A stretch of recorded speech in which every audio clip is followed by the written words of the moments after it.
everyone, Amber here. Welcome back to my channel and welcome to day 6 of my Bambi's Birthday Bash series here on YouTube. This is a 7-day series leading up to my birthday with a new paper crafting video coming out every day until then. So if you missed the first 5 videos in the series, I will leave those linked down below in the description box so that you can check them out. They are all super fun and cute. But in today's video, we will be making this chipboard pocketbook.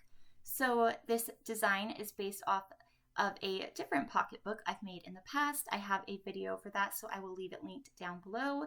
But let's go ahead and dive into making this one. So to wrap our chipboard, we will need a piece of paper that measures 7.5 by 10 inches. And we will need 3 pieces of chipboard. For the covers, you will need 2 pieces that measure 6¼ by 3¼ inch. And for the spine of our book, you will need a piece that measures 2 by 6¼ inch.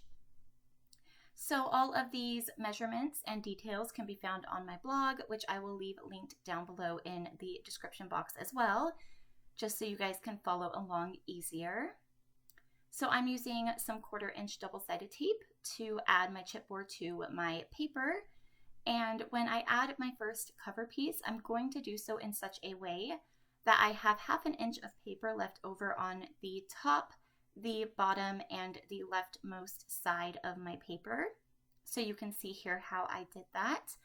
And when I add the spine, I'm going to use 2 scrap pieces of chipboard as a guide for how much space should be between my pieces. So this is an awesome trick you can use if you want a very clean, precise book. Most of the time, I have to admit, I just eyeball it and guesstimate how much space should be between all of my pieces, but if you want it to be very accurate, then I definitely recommend using this trick.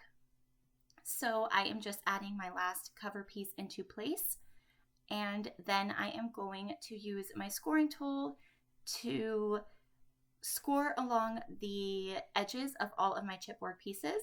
This will just make it easier to fold up those pieces later on when we adhere them down. Then I'm going to cut all 4 corners of my paper off. I am not cutting right up against the corner of the chipboard. I am leaving about 1/8 of an inch or so of paper left over. So just keep that in mind. And I'm just going to cut all 4 corners off. And then I am going to add some of my 1/4 inch double-sided tape to all 4 of my panels that I will be folding over. So I am just adding 1 strip to each piece. You can use whatever adhesive you prefer for the whole wrapping part of this project. I just like double-sided tape because it's super quick and it's not very messy. So now that I have my tape in place, I'm smoothing it out with my scoring tool so that way when I have to remove the backing, it's not as tricky. And I like to pre-fold all of my panels over before I remove the adhesive, just so it's a smoother process. And now I like to start with the long sides when I fold over my panels. So I started with the first long side. You can see that I just start in the middle and then move downwards and outwards to finish adhering it down. And then I will move on to the shorter sides. I am first going to tuck in my corners. We will have a little bit of excess paper hanging off, and that can make the corner a bit sharp. So to prevent that, we are just going to use our scoring tool or a pencil to tuck those corners in a bit, like you can see there. And then I am going to remove the backing of my tape and just fold over and adhere my shorter sides. So if you followed me for a while, then you would know that I wrap chipboard all the time. So this process might not be super new to you if you have followed one of my tutorials in the past. I do it quite often. So now I am going to work on the lining of my book. So you can see here that I have a ton of tape on this paper. By the way, the lining measures 6 1/8 of an inch by 8.5 inches. and I am just going to add a ton of adhesive because this helps to avoid air bubbles when we fold up our book.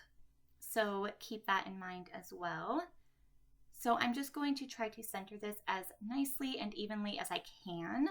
It's kind of hard sometimes when I'm doing this when I'm filming just because I can't completely see.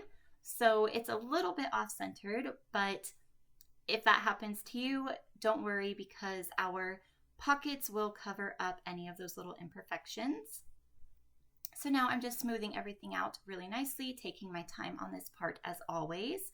And then I'm just going to fold up my covers and crease those fold lines.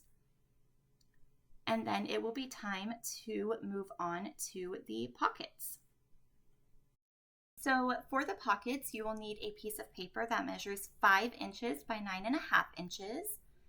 And we are going to make 4 pockets. So we will need 4 pieces of paper. I already have 3 of my pockets made and ready to go. I'm showing you here how we will be adding them to the book. So I'm going to take my piece of paper and I'm going to score on the 5-inch side at 1 inch on both sides. So I'm scoring at 1 inch and then flipping it over and scoring at 1 inch again. And then on the 9.5-inch side, I'm scoring at 3, 4, 7, and 8 inches. Then I'm going to fold up on all of my score lines and get a nice crisp, clean crease on all of them. And then we are going to do some cutting. So you will see on one end that you have a small square and a small rectangle. We don't need those, so we are just going to cut them right off of our paper. This end will be the lid of our pocket, so we don't need these pieces. So I'm just cutting them off as evenly as I can. Then you will see in the middle of our template that we have here, there are 2 little squares. We are going to turn those into tabs by cutting up on both score lines on the side of them. And then we're going to cut at a slight diagonal to create that typical tab shape. So I did that on that side, and now I am doing it again on this side. And then all we have to do is assemble our pocket.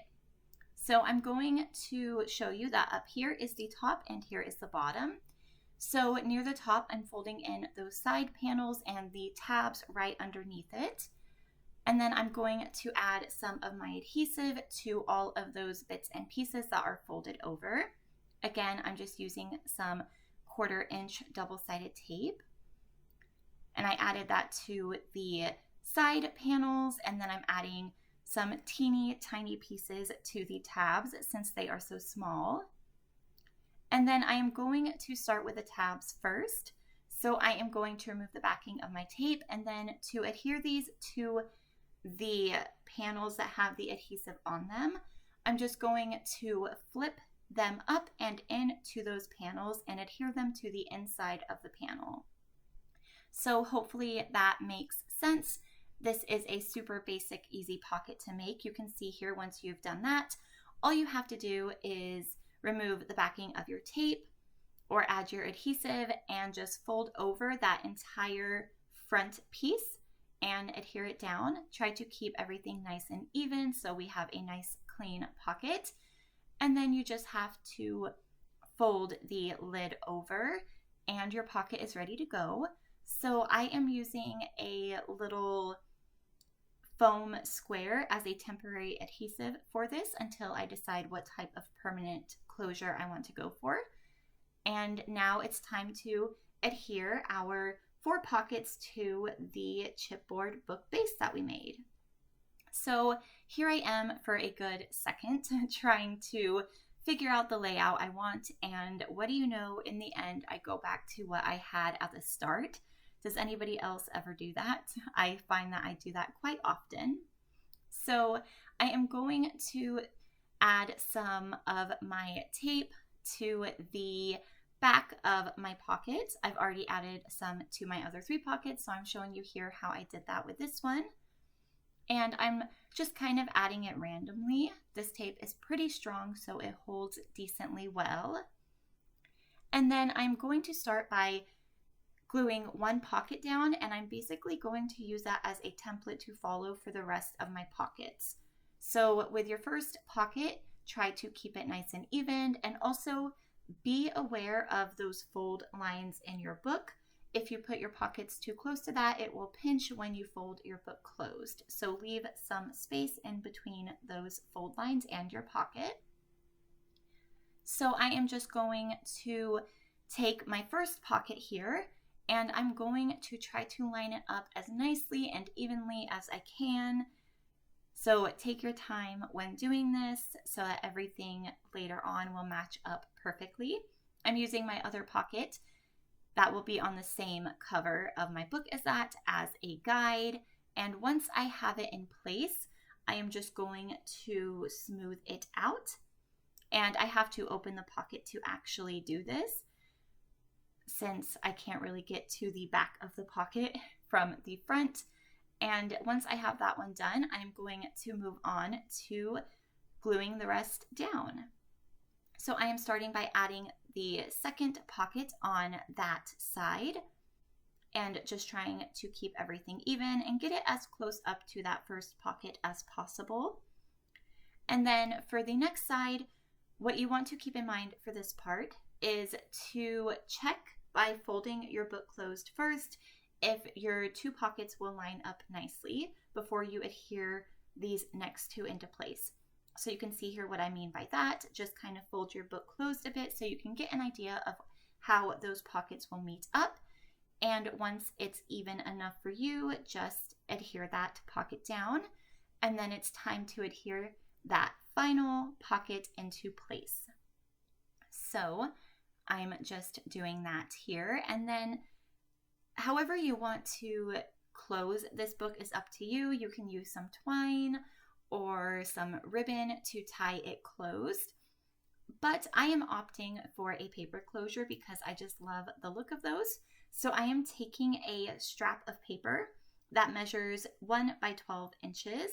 And I am going to just run this along my book like so. And then I will have a little piece left over to actually adhere it into place so it will stay closed.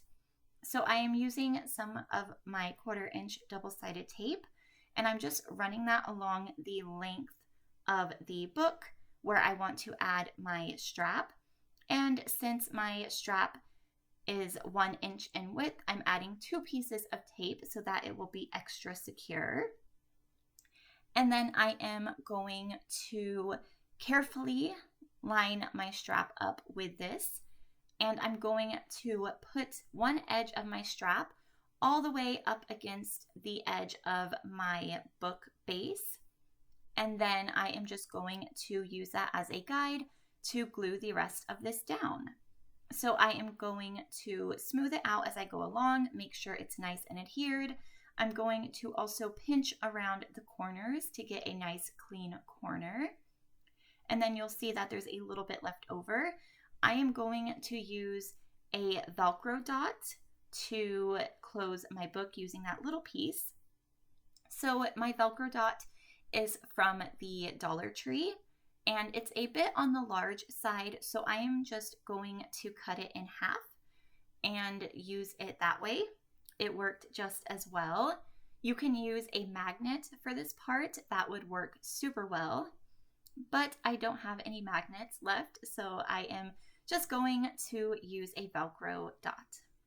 So I'm just adding that to the little foldy over part, and then I'm going to just adhere everything down. So you can see how my closure works. And now it's time to embellish, and the project is done. So thank you guys so much for watching. I hope that you are inspired to create a pocketbook like this. If you do create this project, I would love to see. So please feel free to tag me on Instagram at bambismail and use the hashtag bambisbirthdaybash so that I can see your project. So I will see you guys tomorrow for the last project of this series. Take care and happy crafting. Bye.